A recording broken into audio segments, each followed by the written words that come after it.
It's time for Common Man. Common Man, Common Man. Charge the housewives like no one can. What'd you shoot? Where'd we play? Non-stop nonsense on deck today. Tune in. It's time for Common Man. Why should anybody aspire to be a common man, an average man? Do you realize what it means to be average? That means you're the best of the lousiest, and the lousiest of the best. Now, if we demand more and more for producing less and less, while the have-not nations encourage and inspire and indeed require hard work and maximum effort, if we deify the common men while they encourage and reward the uncommon ones, well, the end result of such a lopsided race as that is too obvious to require elaboration. I mean, it's like, hello?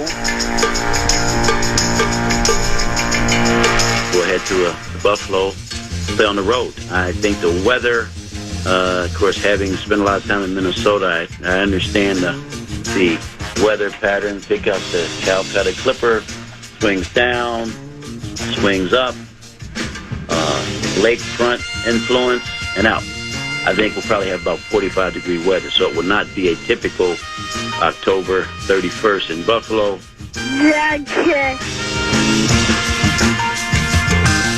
Wow, what a great Monday Night Football mind.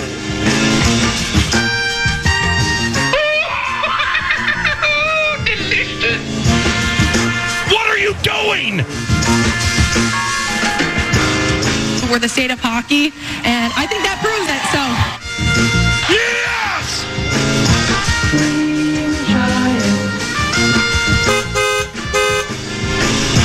I've seen enough out of Cousins, Paul. Put him on ice. I'm going to say something controversial. That's interesting. Nuts and bolts, we got screwed. Time for 2 more questions, guys.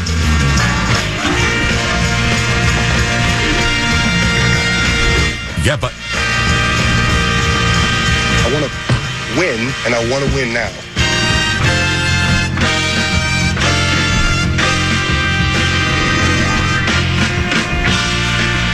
I'm unlimited.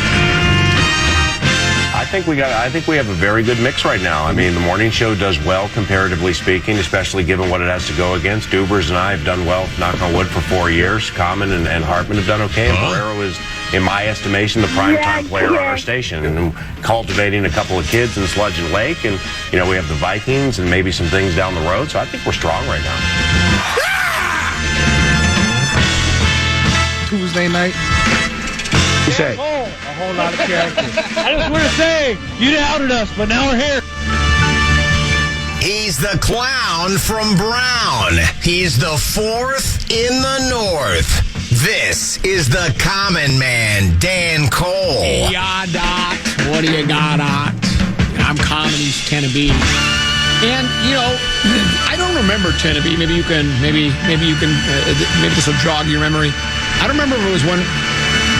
We're now owned by a company called iHeart Media. iHeart Radio. Bop, bop, bop, bop, bop. I love iHeart. Tennessee loves iHeart. I love iHeart. I love iHeart. I always have and I always will.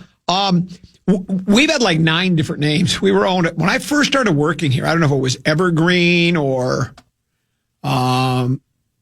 we've had Evergreen, we've had Clear Channel, and several other names of a company. What was the billboard company called for the while? That was Clear Channel. It was Clear Channel, yeah. But we had a motto called less is more. And you and I like that. Oh, so you mean the less I do, the more you like me. Okay, that makes sense to me. And so I didn't expect you to do it today, but I wouldn't have been disappointed had you put together a wild montage. I mean, honest to gosh. I actually thought about a Volstead related montage, is another brick in the wall. Oh. But you know, like usually it's the goals highlights that are the ones that are sent to us, not goalie saves. So I didn't think we'd have enough save highlights. Well, you had 32 of them. Of course, you're right. Some are routine, and they're not. And what a save! The kick save is flopped any hours like a glove save. Blocker pad this or blocker pad that. Deuce did a game himself last night. It was a 6 o'clock start. It was all by himself. Yeah, he does every game. Oh, that's a challenge. Yeah, there's no there's no analyst. Yeah, the camera guy, but no analyst. He did Lakeville North. I mean, for the right price, I mean, they pay pretty good money. Lakeville North girls against Apple Valley, and Lakeville won. I think Deuce said, if I was listening, I wasn't really listening. I was just waiting for my chance to doze off. I think during the telecast / broadcast, because they streamed the whole thing, so you get to see audio and you get to hear audio and see video. I think it was Lakeville North's first win at home, but they have a gaudy record. They're like 6-2, and I think now Apple Valley something like 6-2. They're both really good clubs. Anyway, he came home and he turned on the Wild game, and he tried to get me up. Dad, Boomer, 7 minutes to go, 1-0. It's going to be great. I go and fell back asleep. But the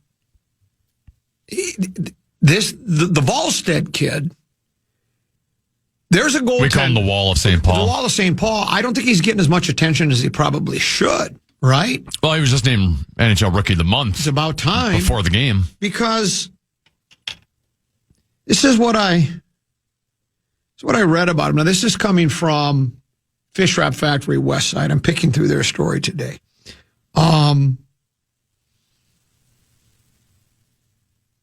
Wallstead stopped 33 shots for his league-leading fourth shutout after he was named NHL's Rookie of the Month for November.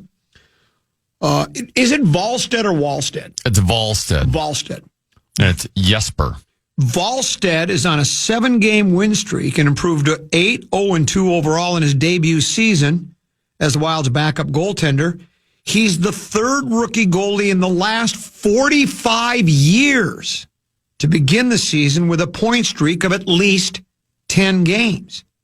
Since November 7th, the Wild are 10-0-2 for a 12-game point streak. He's been in the net for 7 of those victories, a stretch in which he gave up 3 goals once and 2 goals twice, with the other 4 starts shutouts.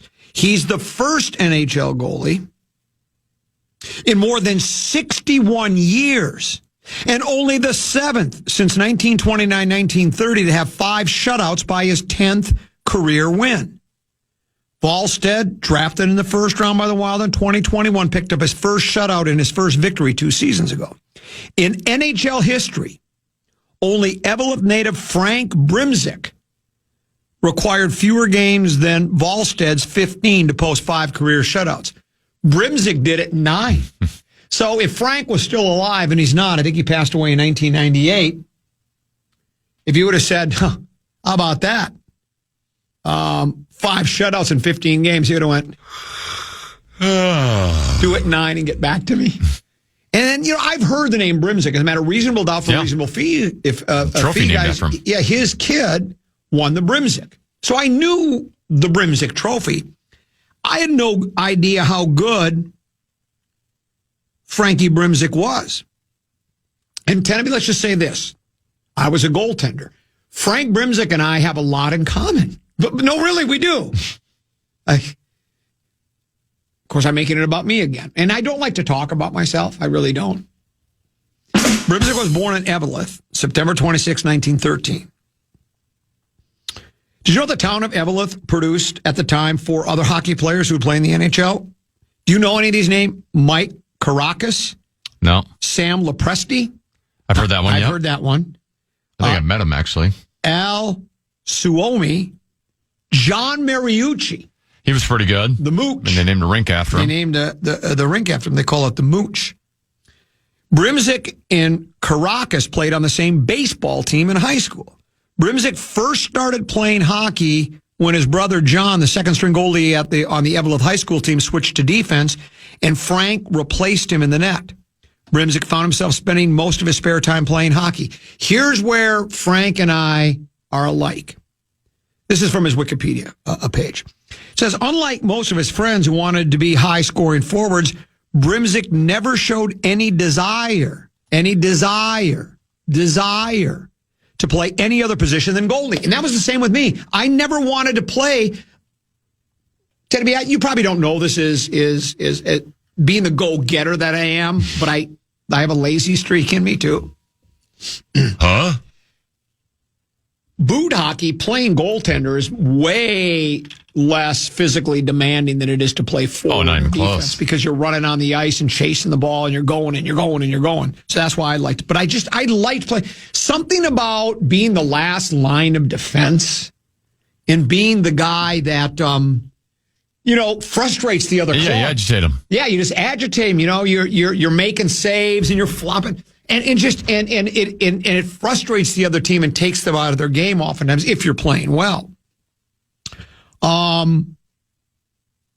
Here's what else it said about Brim. This is where else we were. A lot alike. Where is it? It says it just lists all of his he was number 67 on the hockey. This is in 98. Number 67 on the Hockey News' list of the 100 greatest hockey players. It was the highest ranked American goaltender at 43. Then it talks about the guys that finally broke his records: Tom Barrasso and Van Beesbrook. I mean, these are big names. But what it said was, this is where we were different. It says he was a stand-up goalie.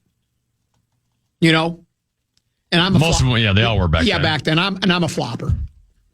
I think Fleury kind of stole his style from you. Yeah, exactly. I think Fleury did. I think he even once mentioned that.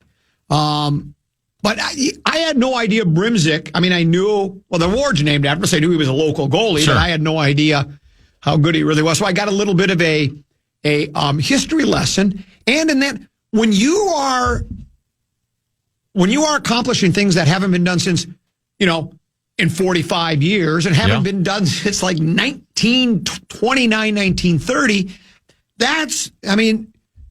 it's impressive, obviously. I mean, it's and again, we've seen flashes in the pan before, right? We've had players in every single major sport, right?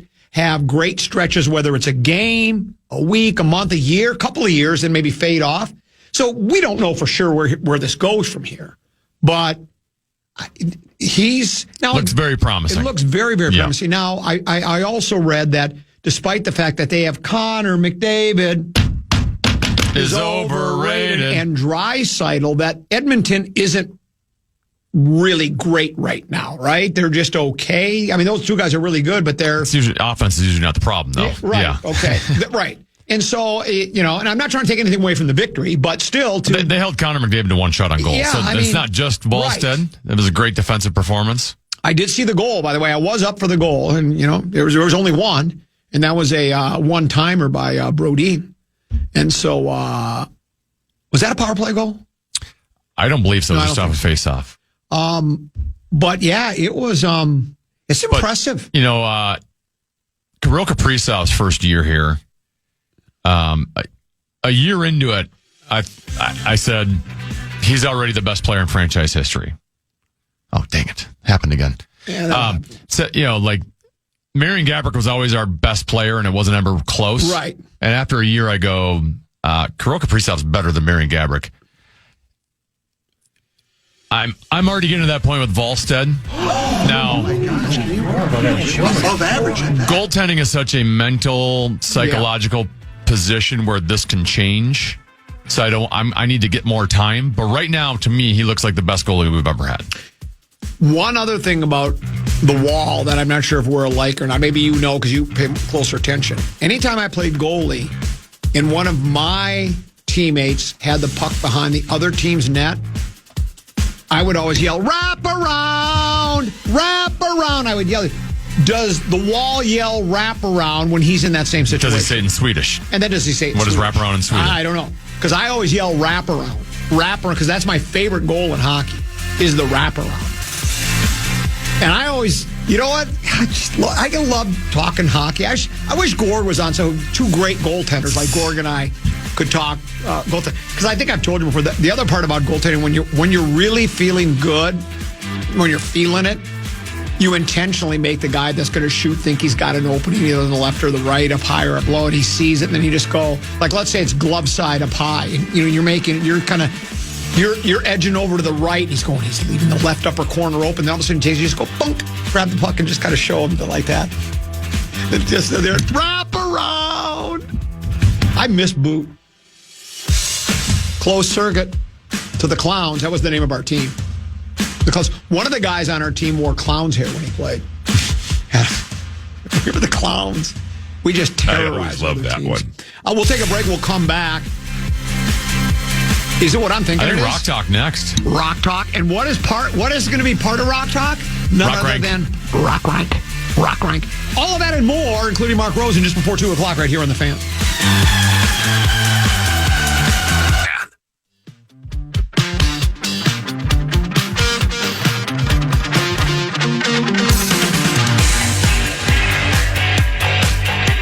Headed to this Sunday's showdown with Washington.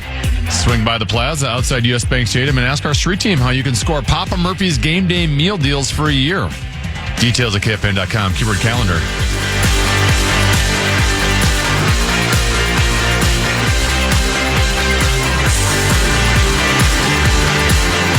Couple 13-14 past. I'm Common. He's 10 to be excited and delighted to be joined in studio by the legendary Brian Oak. I am happy to be here. And before we go any further, I need you to either confirm or deny a rumor. Please. About you. Oh, no. Okay. I've heard you have a podcast. Is that true or false? That's actually true. Oh, yeah. It's called The Brian Oak Show. In fact, this morning, just recorded 2 episodes. We call it a double header in the business when we're taking care of it because we do 2 a week and we can bunch them together. Then we can focus on other important aspects of our lives like Rock Talk. But yeah, The Brian Oak Show podcast is out, widely available, hundreds of episodes in the archives for people to enjoy, and it's largely centered around the Twin Cities, specifically the music scene, but we've talked to a lot of other people on there as well, and who knows, one day might have the Common Man on there, but that's a story for another time. But in the meantime, if people want to check it out, they can use the iHeartMedia or iHeartRadio app that's right there on their handheld device and enjoy it whenever and wherever they might like. You just had Nick Bockwinkel on. No, not Nick Jumpin' Jim Brunzell, man. Part of the High Flyers. Right. And that's just it, so largely it's music, but we want to talk about Minnesota and the upper Midwest, and we want to talk about brand new artists. We want to talk about legendary, high-flying, acrobatic strongmen. The guy held the state record for the high jump, and that's how he was able to actually do his leap, his signature leap, and hit people face level, being completely perpendicular to them. And he was one of the greatest characters we've had on, one of my favorite conversations ever on the podcast. A number of weeks, or maybe even a couple of months ago, I don't remember exactly when, I received a package from, might have been, I don't know if it was mailed to me, from a listener who said, I thought you'd enjoy this book. I didn't get a chance to read it because I lost my eyesight. But anyway, so I think he went blind. But anyways, he sent me a book. Mm-hmm. And I just started reading it last night. And I wish I could remember the name of the artist. But it started as a series, I think, in the New York Times. Okay. It's the anatomy of a song. Mm-hmm.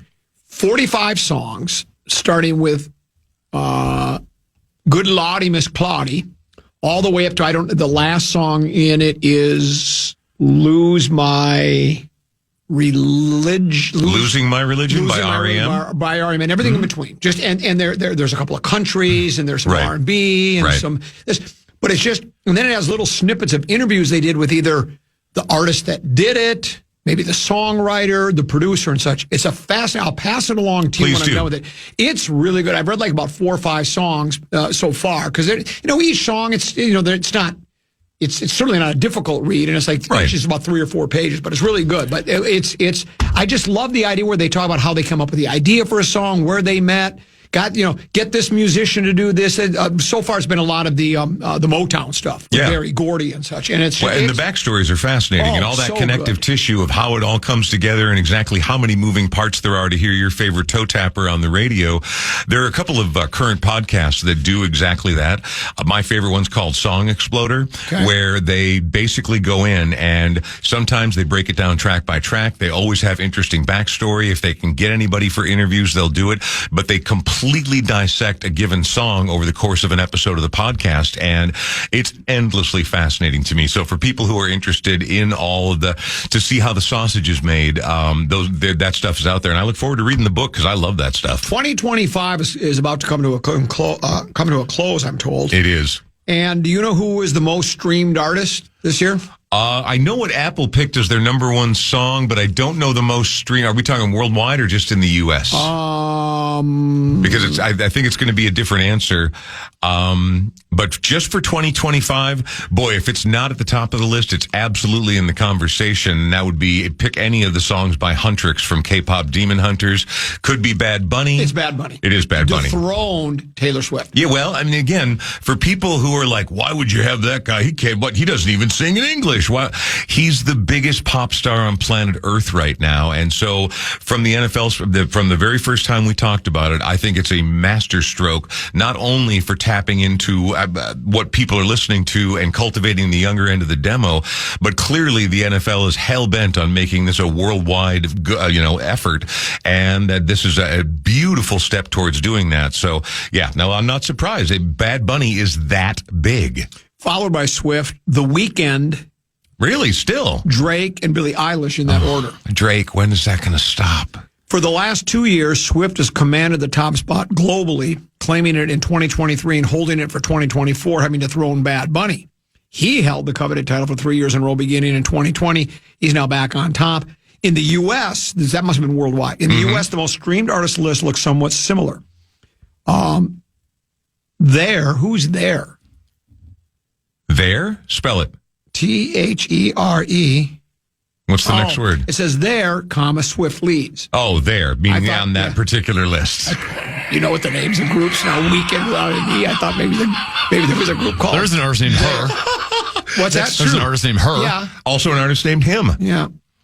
But I don't think we have a they yet as far as the official name, but there is close. There was one. Okay. Exactly. So Swift leads, followed by Drake, Morgan Wallen, country and western guy, and Kendrick Lamar. Yep. Bad Bunny's in fifth in the United States. Yeah, well, but again, still a massive going, and internationally huge. The fact that he can even be in the conversation with Taylor Swift or on a list very close to her in any regard, above or below her on the list, it's indicative of just what a big deal he is. And again, I think a brilliant masterstroke by the NFL of getting him for the Super Bowl. The most streamed album globally, Bad Bunny's Debbie Tirar Mas Photo. I can't. I'll take your word for it because I don't know. Followed by K-pop Demon Hunters. That's what I just said. I'm telling you, man, that there hasn't been. Sound of Music wasn't as big as K-pop Demon Hunters is worldwide. As far as a movie-related soundtrack and as far as a cultural phenomenon, go ahead and pick your favorite one. Chitty Chitty Bang Bang. I don't care. More people are singing along with "We're Going Up, Up, Up." It's I love it personally, you but you sound good too. But thanks, man. I appreciate it. I was an all-state choir. K-pop Demon Hunters, and we can't keep it in stock at the record store that I work at. If you're looking for somebody, whether it is that special tween who loves the K-pop in your life, or even the 57-year-old former radio guy in your life that loves it, it's a good holiday gift. The after K-pop Demon Hunters, 3 releases from 2024. After that, Billie Eilish's "Hit Me Hard and Soft," SZA, SOS Deluxe, Lana, and then Sabrina Carpenter's "Short and Sweet," and it's in that order. And then in the U.S., slightly different, Wallen's "I'm the Problem," followed by, did you say it's SZA or SZA? SZA, Bad Bunny, K-pop Demon Hunters soundtrack, and Lamar's GNX. That sounds good. I've got some other year-end stuff, too, as well, to share on the other side of the break. We'll do that. It's Rock Talk. Also, once again, during the final segment of Rock Talk, we'll have Rock Rank. We're looking forward to that right here on the Common Man program with Common 10 to be in Brian Oak and the Fan.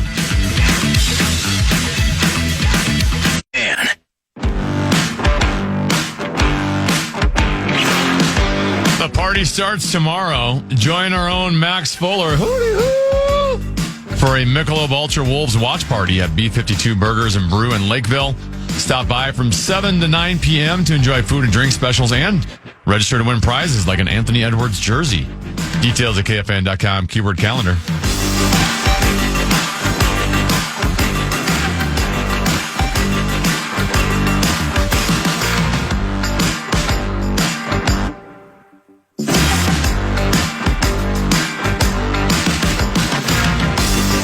Rock Talk here on the Fan. I'm Comedy's 10 to be.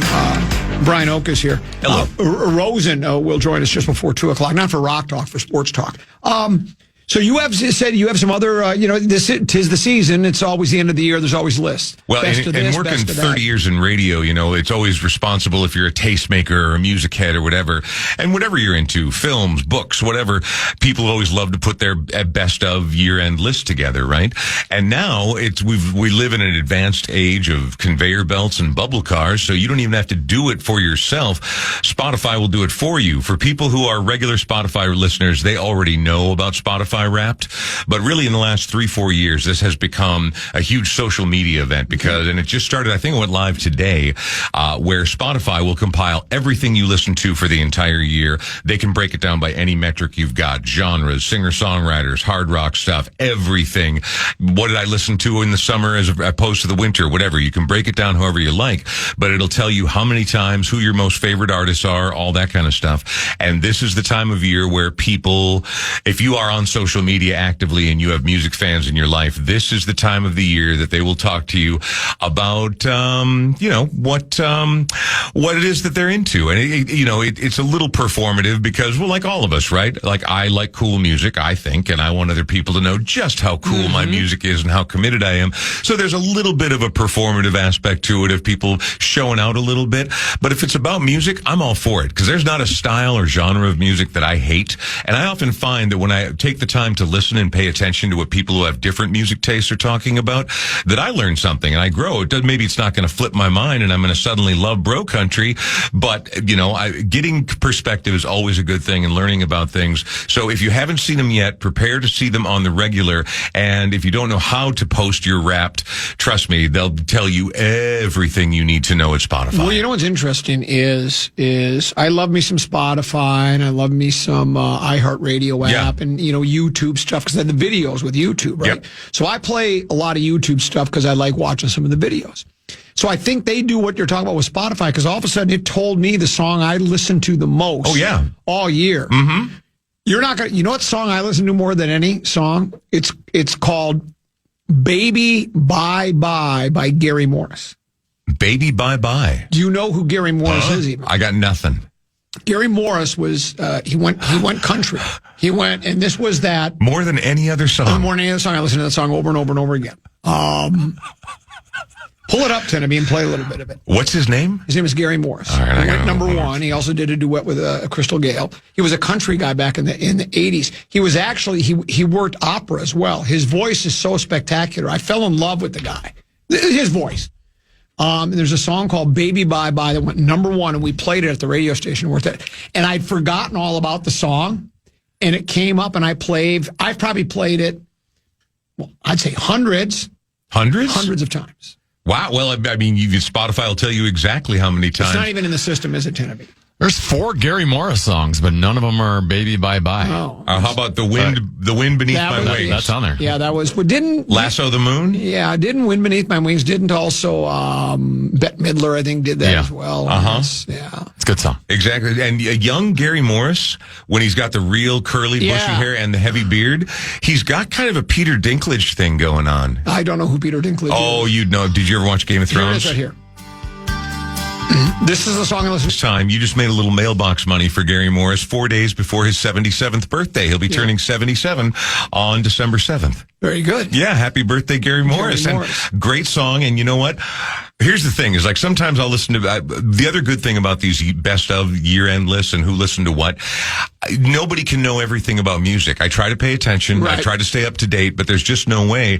And when you see an artist kind of popping up on multiple people's lists or someone whose musical taste you respect has a frankly more current listening habit than you do, it's a good way to stay on top and to listen to what's going on in the world of music around you. Again, you don't have to like it, but you have to at least pay attention.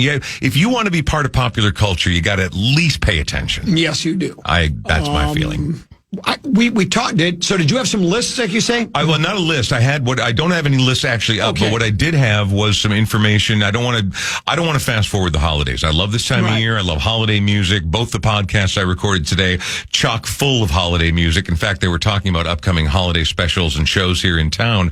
But once we get through the holidays, then it's New Year's. And this year, once again, I think it's been going on for, I don't have it in front of me here, since the early 70s. So more than 45 years, close to over 50 years maybe, every New Year's Eve, the number one destination, always been number one, is Rockin' New Year's Eve. Which started with Dick Clark, most of it was Dick Clark. In fact, the very first year, Dick Clark was just a correspondent on it to report. The very first year it was called New Year's Rockin' Eve with Three Dog Nights, No New way. Year's Rockin' Eve. They were the featured musical performer of the first 2 years of it. And then it became evident that this was Dick Clark's thing, man. Right. He was supposed to be there. So he became the face and the host of it. But it was always big bands and a whole long thing. And it grew from several hours of counting down the drop of the big ball to these hours and hours long, because obviously we're a huge country. So we've got all these different time zones. This year is going to be the longest Rockin' New Year's Eve with Ryan Seacrest in the modern day and age, with about 8.5 hours of live programming. 8.5 hours. What do you think? The Super Bowl pregame show? Because that's as long as the Super Bowl pregame. I was waiting for the for the rim shot. This is it's going to be led by Ryan Seacrest, Rita Ora. They're both going to be in Times Square, but that's where it starts, right? And then we slowly move across the country, and then people want to stay up and do their partying. But there is going to be and it's also going to be available, should I mention, on the free iHeartRadio app. So maybe you can't be glued to your television set, but you can still... Did you say over 80 artists? Yes, 85 artists, I believe, and some of them are big deals. Yeah. Chapel Roan's going to be on there, Mariah Carey, the self-proclaimed Queen of Christmas, Post Malone, Charlie Puth, and, that's right, all three women from Huntrix, a.k.a. the K-pop Demon Hunters. Okay. They're that big a deal. They are going to be a very prominently featured part of this year's New Year's Rockin' Eve. Plus, there's going to be some old schoolers. Rick Springfield's going to be on. No. Goo Goo Dolls, New Kids on the Block, Four Non-Blondes are going to be there. Oh, I'm sorry, I got that wrong. It's 38 performers are slated to appear on New Year's Rockin' Eve. What 80 number did I get? Ace? I was going to say that's just two. That's like half a song, and they just put the hook on their neck. Okay, well, 38 is still no shortage. You still get a lot. But yeah, it'll kick off on 8 p.m. and run until 4 a.m. Eastern time the next morning. My teeth will be in the glass. I was going to say, if you and me, like whether someone, because I don't go out, and I did a little bit when I was young out of a sense of obligation, but let's be honest, that's amateur hour all night long. And it's just, I'd rather sit at home, cozied in. Like you, I'm often asleep before midnight. But even if you stay up afterwards, I always flip by. I don't sit there for 6 hours and watch it go down. But I like to flip by, and then you can watch the ball go down in different cities across the country. They're going to have a Chicago host for the first time ever this year. Dick Clark. Yeah. I don't know how many of the younger listeners we have recognize the name. I think a lot of people still do, older ones, of course. He was the American Bandstand guy. Did you watch American Bandstand? I did. I, as a kid, just thought it was great. All the time, because it was the widest variety of stuff, too. There was absolute sugary pablum pop. Prince, early Prince was on there. I mean, it was a little bit of everything. Even back in the 60s, man, there was some groovy, edgy counterculture stuff, but they weren't so edgy as to say no to a chance at public national television. Live studio audience. They would do an interview with Dick. They would sing their big hit. And I'm assuming they were lip syncing, but I don't know. Maybe they were early and then later they weren't. I'm not sure how. I don't know either. But then my favorite part of the show was when they would always have just a couple of Joe Q Public guy and a gal come up and they would rate the song. Like, why do you like this one? Well, I give it an 8 because I like that. You're able to dance to it. And I kind of like the beat. And they would rate songs. That was the old cliches. Like, I'll give it a 45. It's got a great beat, and I can dance to it. Right. And that was because you're talking to teenagers, and so they weren't exactly the most eloquent, but they got it figured out, and there was a great vibe. And all those dance shows, Soul Train, and there were a bunch of them that were very good. By the way, I figured out where I got my 85 number from. With the additional 90 minutes of programming this year, more than 85 songs are set to be performed by 38 plus artists. So, but no, American Bandstand is legendary for a reason. Also, it would be easy to slag on Ryan Seacrest just for being so milquetoast and so generic and just... But he's like Dick Clark in that he doesn't make a mistake. He's live all the time, and you do not have to love him, but you absolutely have to respect him, because coming from what you and I do for a living, there's just he is flawless. He may be dull, he may be a little milquetoast, but that's why he has a universal appeal, and he just doesn't make mistakes. You are correct. That's a great Tana Fitzgerald liner for next time I'm in. Thanks. You're welcome. Very good, brilliant. I think it's time for. Rock rank. Rock rank. Rock rank. Rock rank. Rock rank. Rock rank. Rock rank. Rock rank. Oh, 2 weeks ago when I was here with you last, we did your top 5. Oh, by the way, we did one when you were gone. Yeah, it sounds like it was a fun one. Yeah. I wish I would have been here for that one. I just didn't know if you knew we did it. Yeah. You told me, yeah. Well, because I asked you what you did, because I want to make sure. Okay. Yeah. I remember that. I don't even remember. What is your name again? Brian Oak. It is. Well, Brian 2 weeks ago we did top 5 artists after the year 2000. Right. I already told him, hey, next time in, we're going to do top 5 bands. But when I was out last week, I wanted to see whether he did that one or not. And you guys did not. So now we're going to do it today. We went band names, and that was fun. Yeah. Top 5 bands post 2000. All right. Rock rank. Number 5. Number 5. Are we both going, by the way? I don't know any bands. Okay, all right. Well, that's why I asked. Name 5. That's why I asked. That was could I name 5? Now, number 5 Maroon 5. Yeah, there you go. That's a good one. Tana, I'm going to need your help on this. And Maroon 5 could have been in the conversation, although technically their roots go back a little further than that. But at number 5, I love hip hop. Hip hop has been with me since I was a teenager, the earliest days. I still remember the first time I heard those very obscure 12-inch Run DMC singles that my friend found. And I'm like, what are we listening to? And it's obviously woven itself so deeply into the culture that it's part of country music now. It's part of everything. Hip hop culture is pervasive and has only gotten more so over the last 50 plus years. But I can't break it. I have to pick one, and I can't pick between Outkast and The Roots. They are both brilliant, both in different ways, but they're both on the more literate end of hip hop, and they're less about the cars, money, girls, drugs, pimping, all that stuff, and just more about telling the story. And the level of creativity in both of those bands, to me, it sort of rises above the mean, the average of what hip hop. Do we consider them band? Well, I guess The Roots is more like a band. Roots is definitely Outkast a band. Is not really a band. In the sense that there's more than one of them. Well, you know? yeah, well, it's a group. All right, well then fine. I'm going with The Roots. They're not, one's not playing a guitar and one's playing the drums. I don't think that there's a wrong answer in there, but I'm still going with The Roots then. If we're going to make it bands, because The Roots do have live instrumentation. That's Outkast with a K. Just so you're correct. Correct. Where are they from? Well, they're outcasts, so they're Atlanta. They're ATLians is what they are. Well done. Yeah, see, I knew it was. Oh, Outkast is really good. Yeah, no, they are spectacular. And The Roots, just always interesting, deep, ultra talented, some of the best wordplay I've ever heard. So The Roots are in for me at number 5. Number 4. This is an Irish band, although the Scots lay claim to them too, because they all met while they're in Scotland, even though they're of Irish heritage. This band has done nothing but crank out amazing ballads and absolute smashing rockers, and they are to this day one of the best live bands I've ever seen, and only get better.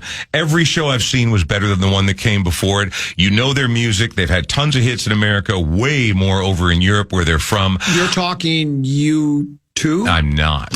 I wouldn't consider them post 2000. Well, obviously, but U2 did go on to have massive impact in U2. Yes. But I also stuck to that, where bands that really stretch back to the 80s or even midway into the 90s, I kind of avoided them. Because, I'd love to have Radiohead and U2 on this list. Sure. People would want Pearl Jam, Weezer, even the Red Hot Chili Peppers. But Red Hot Chili Peppers came out with their first release when I was still in high school. So, no, number 4 is Snow Patrol. Gary Lightbody and his crew.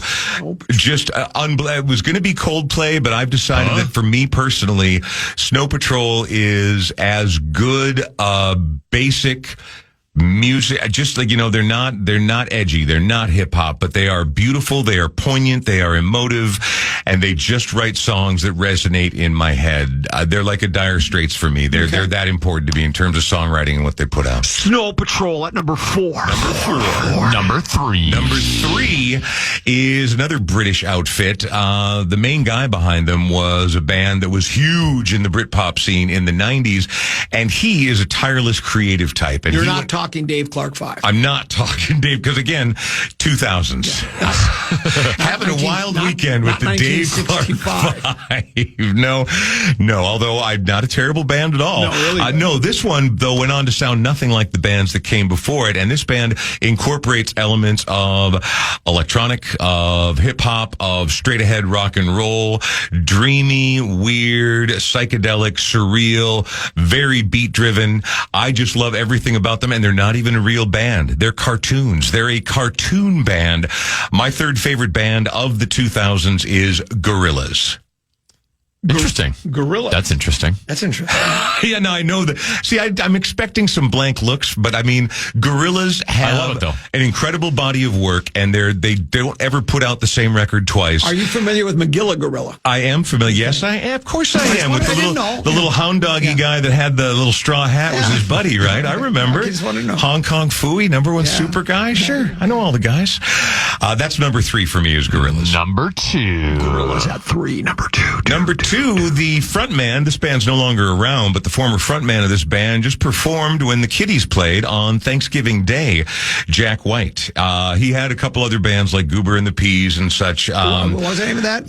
Goober and the Peas was one of his earliest bands. And he also worked with some other bands as well, but he has come to become the face of, at least in rock and roll, Detroit music over the last 25 years. And they're just among my favorite bands of all time, probably in my top 5 all time. Really? Yeah, certainly top 10 all time. But the White Stripes, every record they put out mattered. There is a lot of stuff that's cut from that same crunchy, sort of slightly underproduced blues skronk that they always did, because it was just, skronk. I've not heard that. Well, it's a descriptive. Yeah, I know, I like it, though. It doesn't have a definition, but you know what I mean. It's Skronk. just, it's, and that was their signature. But then Pretty sure you just made that word up. I may have made it up, but I've certainly used it before. Yeah. Signature skronk. I love it. Signature skronk. Nobody's got it like the White Stripes. I just think as American rock and roll goes, they are easily the second best band, American band of my last 25 years. Generation White Stripes at number 2. Number 1. Well, this one's going to be a little bit of a letdown, because I've already said hundreds of times that they are my favorite band on planet Earth. End sentence. It doesn't matter what qualifier you want to put on what kind of band they are, what kind of music they make. I have not enjoyed anybody's output, their body of work, more in the last 25 years than Josh Homme and his band's Queens of the Stone Age. Yeah. I think they're as good and frankly important an American band as most of us have experienced in our adult lives. They did a song about it. We're an American band. Yes, no. I would say Grand Funk Railroad, but they're not post-2000. I would love for you to have to spend like a whole night Googling just to try to name 5 bands. Just to name 5 of them that you could. Well, White Stripes. Okay. Good call. Good start. Outcast. Strong. So I wouldn't really consider them a group. They're not a band. No. What are they? Just a vocal duo? Like a Shields and Yarnell? It's a rap group.